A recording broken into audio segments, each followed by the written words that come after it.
Aditya Birla group एक expansion स्प्री पे है। लास्ट ईयर उन्होंने पेंट इंडस्ट्री में एंट्री ली एंड कुछ बड़े अनाउंसमेंट्स किए। पेंट सेक्टर को डिसरप्ट करने का इंटेंट बताया एंड अब वो वापस न्यूज में है, इस बार वायर्स एंड केबल सेक्टर में एंट्री को लेके। जी हाँ, Aditya Birla group through UltraTech cement 80,000 crore की wires and cable sector enter कर रहे हैं। फाइनेंशियल ईयर 2019-2025 के बीच ये इंडस्ट्री 13% CAGR से ग्रो की थी और ये एक्सपेक्ट किया जा रहा है कि आगे भी ये इंडस्ट्री रियल GDP के 1.5 to 2x स्पीड पे ग्रो करेगी और इस फास्ट ग्रोइंग अपॉर्चुनिटी को अल्ट्राटेक सीमेंट्स कैप्चर करना चाहता है। उन्होंने अनाउंस किया है कि वो अगले 2 साल में 1800 करोड़ का केपेक्स करेंगे और इस अनाउंसमेंट का सीधा असर सेक्टर के लिस्टेड कंपनीज पे पड़ा। अगले 2 ट्रेडिंग सेशन में न्यूज आते ही केबल स्टॉक्स 8 to 20% डाउन थे। एक बिजनेस लाइन आर्टिकल को कोट करूं तो an announcement of the 1800 crore capex plan wiped out close to 31,000 crore rupees from the combined market cap of cables companies. But सिर्फ Aditya Birla group ही केपेक्स नहीं कर रहा, एग्जिस्टिंग प्लेयर्स भी इस इंडस्ट्री में काफी केपेक्स कर रहे हैं। पॉलीकैब नेक्स्ट 5 इयर्स में 6,000 to 8,000 करोड़ रुपीस का केपेक्स करने वाली है। KEI इंडस्ट्रीज अगले 3 से 4 सालों में 1800 to 1900 करोड़ रुपीस का केपेक्स प्लान कर रही है और RR केबल नेक्स्ट 3 इयर्स में 1200 करोड़ रुपीस का। जब एग्जिस्टिंग प्लेयर्स ही इतना केपेक्स कर रहे हैं तो शायद आदित्य बिरला ग्रुप का 1800 करोड़ काफी छोटा अमाउंट लगेगा। पर दोस्तों, असली सवाल तो ये है कि आखिर वायर्स एंड केबल्स इंडस्ट्री अभी इतना ल्यूक्रेटिव क्यों हो गया है और क्या अल्ट्राटेक सीमेंट वाकई इस सेक्टर को डिसरप्ट कर सकता है? इन सारी चीजों को अच्छे से समझने के लिए हमने इस पे रिसर्च स्टार्ट की एंड हमें जो जो समझ आया वो हम आपको डिटेल में एक्सप्लेन करेंगे। आप पेन और पेपर लेकर रेडी हो जाओ, इनसाइट्स नोट कर लो। सोर्सेज मैंने डिस्क्रिप्शन में ऐड कर दिए हैं। मैं हूं शांतनु जैन और बहुत दिनों बाद हम वापस एक वीडियो लेकर आए हैं जहां हम इस सेक्टर को डीपली समझेंगे। हमने और भी बहुत सारे सेक्टर्स की बातें की हैं, पेंट सेक्टर की बात की है, सीमेंट सेक्टर की बात की है। आप उन वीडियोस को भी बाद में रेफर कर सकते हैं। इस पर्टिकुलर वीडियो को हमने 3 पार्ट्स में डिवाइड किया है। पहले हम वायर्स एंड केबल सेक्टर के कॉस्ट स्ट्रक्चर को समझेंगे, इससे हमें सेक्टर का नेचर समझ आएगा। फिर हम इंडस्ट्री के स्ट्रक्चर को समझेंगे, मतलब ऑर्गेनाइज वर्सेस अनऑर्गेनाइज कितना है, टॉप प्लेयर्स का मार्केट शेयर कितना है एंड क्यों गिने चुने प्लेयर्स ही इस इंडस्ट्री को डोमिनेट करते हैं। एंड फाइनली लास्ट सेगमेंट में अभी जो वायर्स एंड केबल्स इंडस्ट्री में इन्वेस्टमेंट्स अनाउंस हो रहे हैं उसके पीछे का लॉजिक समझेंगे। इस सेक्टर में इतना ऑप्टिमिज्म क्यों है उसको भी डिटेल में देखेंगे। वीडियो में बहुत सारे इंसाइट्स हैं तो लास्ट तक बने रहना। शुरू करते हैं।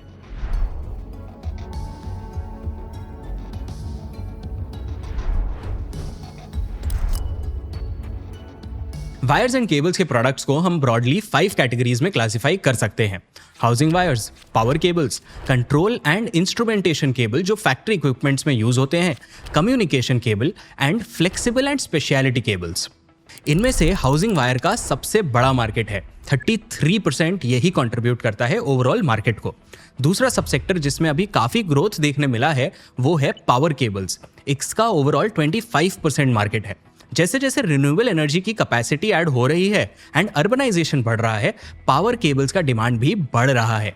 एंड देखो, इन सब सेगमेंट के बारे में जानना इसीलिए इंपॉर्टेंट है क्योंकि जब भी आप कोई कंपनी को एनालाइज करोगे तो वो कंपनी किस सेगमेंट में मेजरली ऑपरेट कर रही है, इससे आपको उसके स्ट्रेंथ और वीकनेस का अंदाजा लगेगा।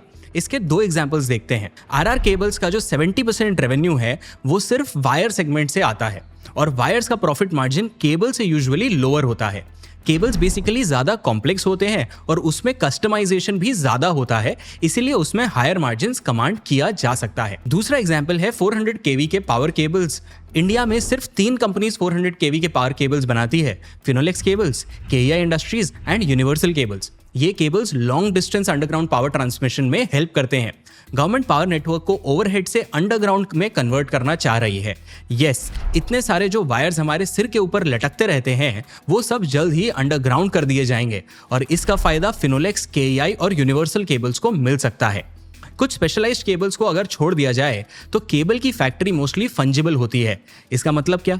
मतलब कि कंपनीज के पास जिस टाइप का डिमांड आ रहा है वो अपने फैक्ट्रीज में उस टाइप के केबल्स प्रोड्यूस कर सकते हैं। एंड बिकॉज मैन्युफैक्चरिंग प्रोसेस मोर और लेस सेम है तो कंपनीज का कॉस्ट स्ट्रक्चर भी सिमिलर होता है।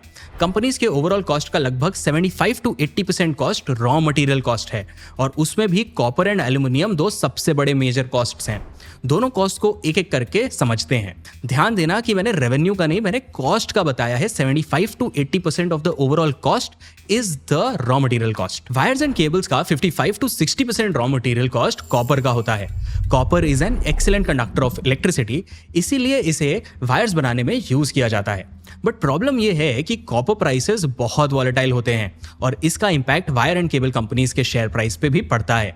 लास्ट ईयर का ये हेडलाइन देखो, Polycab RR cable share price face the heat of copper price volatility in Q1। पर आखिर कॉपर प्राइसेस इतना फ्लक्चुएट क्यों करते हैं? क्योंकि कॉपर का डिमांड तो बढ़े जा रहा है, पर हमारा डोमेस्टिक प्रोडक्शन कैचअप नहीं कर पा रहा और हमें इंपोर्ट्स पर रिलाई करना पड़ रहा है। एक बिजनेस स्टैंडर्ड आर्टिकल के हिसाब से in the first 9 months of calendar year 2024 India's total demand for copper was 6,44,000 tons, of which 4,42,000 ton was met through domestic sources. तो हमें कुछ कॉपर इंपोर्ट भी करना पड़ता है। एंड इंपोर्ट में अभी एक और मेजर कंसर्न है कि रुपी डिप्रिशिएट होता जा रहा है। तो क्योंकि रुपी तेजी से डिप्रिशिएट होता जा रहा है, उसकी वजह से इंपोर्ट्स कॉस्टलियर हो रहे हैं, वॉलेटाइल हो रहे हैं। कॉस्टलियर नहीं भी हो तो रुपी अगर बार बार ऊपर नीचे होता है तो वो वॉलेटिलिटी देता है। सारे ही कमोडिटीज में इसका इंपैक्ट देखने मिलता है। तो वही सेम इंपैक्ट अभी कॉपर पे भी आ रहा है। फाइनेंशियल ईयर 2024 तक Indonesia copper ores and concentrates का बिगेस्ट सप्लायर था, बट फिर इंडोनेशिया ने एक्सपोर्ट्स डिस्करेज करना चालू कर दिया ताकि उनके खुद के कंट्री से रॉ मटेरियल की जगह value added copper products export हों। तो इसीलिए हमने भी फिर चिली से इंपोर्ट्स बढ़ा दिए। टेबल का स्क्रीनशॉट देखो, क्लियरली दिख जाएगा चिली से इंपोर्ट का ग्रोथ रेट कितना हाई है। और रिफाइंड कॉपर की बात करें तो वो हम मेजरली जापान से इंपोर्ट करते हैं, अराउंड 67%। बट हम कॉपर इंपोर्ट्स पे हमेशा से इतने डिपेंडेंट नहीं थे। देखो पहले ना हमें इतना इंपोर्ट नहीं करना पड़ता था क्योंकि एक प्लांट था स्टरलाइट कॉपर स्मेल्टर जो कि 2018 में बंद हुआ। बट अब finally there could be some relief in sight, क्योंकि अदानी ने मुंद्रा गुजरात में $1.2 बिलियन का कॉपर प्लांट सेटअप किया है। इसकी कैपेसिटी 5 लाख मेट्रिक टन है। And as per the Ministry of Mines, India will no longer need to rely on refined copper imports once Gautam Adani's new copper smelter ramps up its capacity. और इससे wires and cables industry को भी शायद copper prices में थोड़ी stability मिले। तो दोस्तों अब आ जाते हैं अगले मेजर रॉ मटेरियल पे, which is aluminium. Wires and cables company का 15 to 20% raw material cost aluminium का होता है। इंडिया वर्ल्ड का सेकंड लार्जेस्ट एल्यूमिनियम प्रोड्यूसर है and at the same time हम थर्ड लार्जेस्ट कंज्यूमर भी हैं। एज अ रिजल्ट हम एल्यूमिनियम एक्सपोर्ट और इंपोर्ट दोनों ही करते हैं। हमारे एक्सपोर्ट्स अराउंड $7.6 बिलियन के हैं और इंपोर्ट्स अराउंड $6.8 बिलियन। हम सबसे ज्यादा इंपोर्ट यूएस से करते हैं, अराउंड 17%। प्लस एल्यूमिनियम का सबसे बड़ा यूज केस इलेक्ट्रिकल सेक्टर में ही है, अराउंड 48%। इसीलिए एल्यूमिनियम के प्राइस फ्लक्चुएशंस भी वायर एंड केबल्स के प्राइस को इम्पैक्ट करते हैं। अब ये मेजर कॉस्ट तो हर कंपनी के लिए सिमिलर ही हैं, तो कॉस्ट तो एक लिमिट तक ही कंट्रोल किया जा सकता है। एंड क्योंकि कॉस्ट कम करना आसान नहीं है, तो फिर कंपनीज कंपीट कैसे करती हैं, कैसे वो अपना मार्केट शेयर इंक्रीज करती हैं? डिस्ट्रीब्यूशन एंड ब्रांडिंग से। नेक्स्ट सेगमेंट में इसे डिटेल में समझते हैं। वायर एंड केबल कंपनीज का मेजर एफर्ट डिस्ट्रीब्यूशन नेटवर्क और ब्रांड बिल्ड करने में जाता है। केईआई इंडस्ट्रीज के चेयरमैन मिस्टर अनिल गुप्ता के वर्ड्स में, this space has thousands of customers. It is not like cement where you sell to a few distributors who further distribute it. Here, a large portion of business is B2B, requiring direct relationships with customers. No company can dominate this space without focusing on it for at least 15 to 20 years. Customer retention and repeat sales का scope भी कम है because ये प्रोडक्ट्स usually life time usages के लिए बनाए जाते हैं।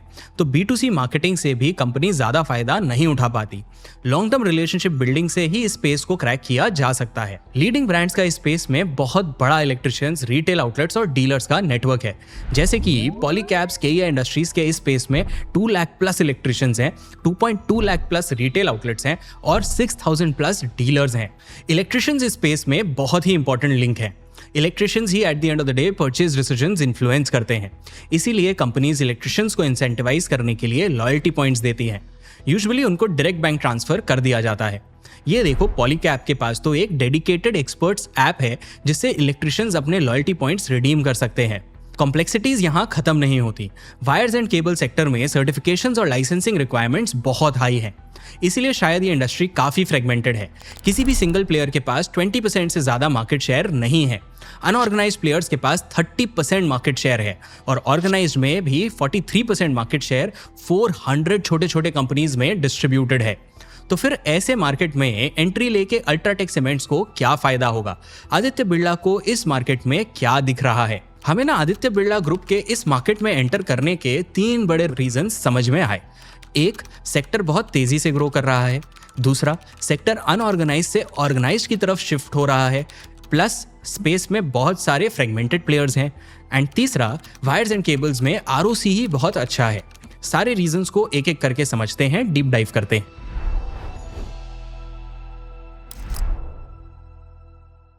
Reason number 1, growth in the sector के अपॉर्चुनिटीज को पॉलीकैब ने अपने जैन 2025 के अर्निंग्स रिपोर्ट में बहुत अच्छे से एक्सप्लेन किया है। उससे हमें यह समझ आया कि इंडिया का प्राइवेट कैपिटल एक्सपेंडिचर बढ़ रहा है। ये 14% ऑफ जीडीपी से बढ़ के 20% ऑफ जीडीपी हो जाएगा। रियल एस्टेट सेक्टर भी अभी मल्टी ईयर अपसाइकिल में है एंड ये भी 2030 तक $1 ट्रिलियन का हो सकता है। 2034 तक ये इवन $1.5 ट्रिलियन तक का पहुंच सकता है। अर्बनाइजेशन भी बढ़ रहा है, प्लस बहुत सारे ग्लोबल कैपेसिटी सेंटर्स के कंस्ट्रक्शंस भी होने वाले हैं। एनर्जी, मोबिलिटी, डिफेंस, एक्सप्लोरेशन, ये सब सेक्टर्स भी बहुत तेजी से ग्रो करने की उम्मीद है। इन सारे ही सेक्टर्स के लिए वायर्स एंड केबल्स एक बहुत इंपॉर्टेंट इंग्रेडिएंट है। इसीलिए ये एक्सपेक्ट किया जा रहा है कि इंडिया के रियल जीडीपी ग्रोथ के 1.5x से 2x स्पीड पे wires and cable sector grow कर सकता है। बहुत सारे टेलविंड्स हैं बेसिकली इस सेक्टर के। ग्लोबली भी ये सेक्टर स्ट्रॉन्ग ग्रोथ दिखा रहा है। एक्सपेक्ट किया जा रहा है कि इंटरनेशनली ये इंडस्ट्री 7.5% CAGR से ग्रो करेगी और फाइनेंशियल ईयर 2030 तक $410 बिलियन यानी 35 लाख करोड़ रुपीस की हो जाएगी। तो एक्सपोर्ट्स भी इस सेक्टर में एक इंटरेस्टिंग अपॉर्चुनिटी दिख रही है। आज के दिन भी वायर एंड केबल इंडस्ट्री में सिर्फ RR केबल के एक्सपोर्ट्स ही 25% के ऊपर हैं। KEI इंडस्ट्रीज का 13% रेवेन्यू एक्सपोर्ट से आता है और पॉलीकैब इंडिया का तो बस 8% रेवेन्यू एक्सपोर्ट से आता है। तो इसीलिए कंपनीज इस अपॉर्चुनिटी को अब सीरियसली परसू कर रही है। फॉर एग्जाम्पल, पॉलीकैब एक्सपोर्ट्स को 10% ऑफ रेवेन्यू के ऊपर ले जाना चाहता है और इसके लिए पॉलीकैब ने 6,000 to 8,000 करोड़ का incremental capex over the next 5 years plan किया है। इस पे वो हायर एसेट टर्नओवर रेशियो भी एक्सपेक्ट कर रहा है अराउंड 4x to 5x। मतलब अगर पॉलीकैब नेक्स्ट ईयर 1,000 करोड़ का केपेक्स करे तो वो 4,000 से 5,000 करोड़ का रेवेन्यू बना पाएगा। स्क्रीन पे डिफरेंट कंपनीज का एसेट टर्नओवर रेशियो देखो, देख के आपको समझ आएगा कि यूजुअली सेल्स केपेक्स का 2x to 3x होता है। तो दोस्तों, ये तो हो गया पहला रीजन कि मार्केट साइज ग्रो कर रहा है एंड बहुत सारे केपेक्स हेवी प्रोजेक्ट्स आने की वजह से वायर्स एंड केबल्स वाली कंपनीज का ग्रोथ भी बढ़ रहा है। बट सिर्फ मार्केट साइज ग्रो करने से इस इंडस्ट्री को फायदा नहीं हो रहा। एग्जिस्टिंग मार्केट भी अनऑर्गेनाइज से ऑर्गेनाइज की तरफ बढ़ रहा है, जिससे बड़े ब्रांड नेम्स को फायदा हो सकता है। एंड शायद यही है आदित्य बिरला ग्रुप के इस मार्केट में एंटर करने का second big reason, switch from unorganised to organised. Last कुछ सालों का ट्रेंड देखें तो wires and cable sector unorganise से ऑर्गेनाइज की तरफ मूव किया है। 2014 में लगभग 40% मार्केट अनऑर्गेनाइज था। आज के दिन ये नंबर 30% हो गया है। फाइनेंशियल ईयर 2027 तक एक्सपेक्टेड है कि अनऑर्गेनाइज सेक्टर बस 20% रह जाएगा एंड ऑर्गेनाइज सेक्टर 80% हो जाएगा। लोग सेफ्टी एंड क्वालिटी को लेके ज्यादा अवेयर हो रहे हैं, मार्केट में इनोवेशन बढ़ रहा है and technical regulations and compliances भी बढ़ रहे हैं। इन सारे रीजन से मार्केट अनऑर्गेनाइज से ऑर्गेनाइज की तरफ जा रहा है और अल्ट्राटेक एक्सपेक्ट कर रहा है कि इस स्विच का फायदा उनको भी हो सकता है। बट देखो, सिर्फ ग्रोथ अपॉर्चुनिटी अच्छी होने से या सेक्टर का इतना फास्ट ग्रो करने से कोई सिर्फ डिसीजन थोड़ी ले लेता है इन्वेस्ट करने का। बिजनेस फंडामेंटली भी तो सॉलिड होना चाहिए, रिटर्न्स हाई होने चाहिए, जो कि वायर्स एंड केबल सेक्टर में है। एंड शायद यही है reason number 3 for Aditya Birla group to enter the wire and cable segment. High ROCE and asset turnover ratio is also high in this industry. ये टेबल देखो, हैवेल्स को छोड़ के बाकी सारी कंपनीज का 80% plus revenue wires and cable sector से ही आता है और सबका ROCE 18% के ऊपर है। इसको अगर अल्ट्राटेक सीमेंट के long term ROCE of 14 to 15% से कंपेयर करें तो स्पेस अचानक से लुक्रेटिव लगने लगता है। तो उम्मीद है कि इस सेक्टर में एंटर करने से अल्ट्राटेक अपना ROCE इंप्रूव कर पाएगा। बट क्या अल्ट्राटेक इस स्पेस को डिसरप्ट कर पाएगा, और रैदर क्या वो इस स्पेस को डिसरप्ट करना चाहता है? देखो, personally I feel Aditya Birla group ऐसा कुछ डिसरप्टिव प्लान नहीं कर रहा है फॉर द टाइम बीइंग। उनके वायर्स एंड केबल्स मार्केट में एंटर करने के प्रेस रिलीज के लैंग्वेज से ही आपको डिफरेंस समझ आ जाएगा। 2021 में जब उन्होंने पेंट सेक्टर में एंटर किया, उसका जब डिसीजन लिया, तब उन्होंने क्लियरली बोला था that the company endeavours to invest in businesses that have the potential to be a leader in their addressable markets. But wires and cables के केस में वर्डिंग्स काफी कंजर्वेटिव लगी। इसमें लिखा है to extend its footprint in the construction value chain through wires and cables segment with a nominal capital expenditure of INR 1800 crores over the next 2 years। इससे तो यही लगता है कि कंपनी लॉन्ग टर्म में अपना वैल्यू चेन स्ट्रॉन्ग करने का सोच रही है और इमीडिएटली मार्केट लीडर बनने का ऐसा कोई प्लान नहीं कर रही। प्लस इस इंडस्ट्री का डिस्ट्रीब्यूशन स्ट्रैटेजी सीमेंट और पेंट से काफी अलग है। जैसा मैंने बताया, वायर्स एंड केबल्स का डिस्ट्रीब्यूशन सीमेंट और पेंट से फ्रेगमेंटेड है, बहुत ज़्यादा डाइवर्सिफाइड है, बहुत ज़्यादा फैला हुआ है। बहुत सारे छोटे छोटे डिस्ट्रीब्यूटर से डील करना पड़ता है और रिलेशंस बना के रखना पड़ता है, तो रियलिस्टिकली भी ज़्यादा फास्ट स्केल अप पॉसिबल नहीं दिखता। एंड यस, सेक्टर में बाकी कंपनीज का भी अगर केपेक्स कमिटमेंट देखें तो ये 1800 करोड़ रुपीस का इन्वेस्टमेंट सही में काफ़ी नॉमिनल ही लगता है। पॉलीकैब जैसे कि नेक्स्ट 5 years में 6000 to 8000 करोड़ का केपेक्स करने का प्लान कर रहा है। KEI इंडस्ट्रीज अगले 3 से 4 साल में 1800 to 1900 करोड़ रुपीस का केपेक्स प्लान कर रही है और RR केबल नेक्स्ट 3 years में 1200 करोड़ रुपीस का। पेंट में तो आदित्य बिरला ग्रुप सीधा सेकंड लार्जेस्ट प्लेयर बन गए हैं by capacity, but wires and cables में इमीडिएटली शायद ऐसा ना हो। जैसे कि हमने पहले भी बताया, इस इंडस्ट्री में मोड बनाना एक टाइम टेकिंग प्रोसेस है। जैसे सिनर्जीज उनको पेंट में मिले, वैसे ही सिनर्जीज उनको वायर एंड केबल सेगमेंट में मिलना जरूरी नहीं है। और अगर आप सोच रहे हो कि पेंट में कैसे सिनर्जीज थे, तो आप हमारा पेंट वाला वीडियो जरूर चेकआउट कर लेना। बहुत सारे हमारे व्यूअर्स को वो बहुत अमेजिंग लगा था वीडियो, आप भी डेफिनेटली चेकआउट करना। तो यहाँ उनका डिस्ट्रीब्यूशन चैनल्स, इलेक्ट्रिशियंस का नेटवर्क शायद इतना जल्दी बना पाना मुमकिन नहीं लग रहा है, बट आदित्य बिरला ग्रुप है, देखो इनको हम यूं ही राइट ऑफ नहीं कर सकते। उनके पास एक ऐसी बैकवर्ड इंटीग्रेशन अपॉर्चुनिटी है जो किसी कंपनी के पास शायद नहीं है। Direct supply from copper and aluminium smelters. कैसे? आदित्य बिरला ग्रुप की ही एक और company Hindalco is the largest producer of copper and aluminium in India. इससे अल्ट्राटेक को वायर्स एंड केबल्स में एक मेजर कॉस्ट एडवांटेज मिल सकता है। Consistent quality, supply and price उनके ऑपरेशंस को स्मूथली रन करने में हेल्प कर सकता है। मुझे तो पहले समझ नहीं आ रहा था कि आदित्य बिरला ग्रुप ने डायरेक्ट हिंडाल्को के थ्रू ही इस स्पेस में केपेक्स क्यों नहीं कर दिया, अल्ट्राटेक के थ्रू क्यों किया। फिर देखा कि UltraTech has thousands of UltraTech building solutions called UBS stores, जहां से they sell a wide range of home building products already, जैसे कि स्विच बोर्ड्स वगैरह। शायद इसीलिए ABG ग्रुप ने अल्ट्राटेक से ही ये इन्वेस्टमेंट किया है इंस्टेड ऑफ हिंडाल्को और इवन ग्रासिम, जिससे वो पेंट में इन्वेस्ट कर रहे हैं। बिग पिक्चर देखें तो इस इन्वेस्टमेंट से बेसिकली आदित्य बिरला ग्रुप अपने कंस्ट्रक्शन वैल्यू चेन में और डीपर पकड़ बना रहा है, अपनी पोजीशन सॉलिडिफाई कर रहा है। Cement done, paint done, wires and cables done, real estate via Birla estates done.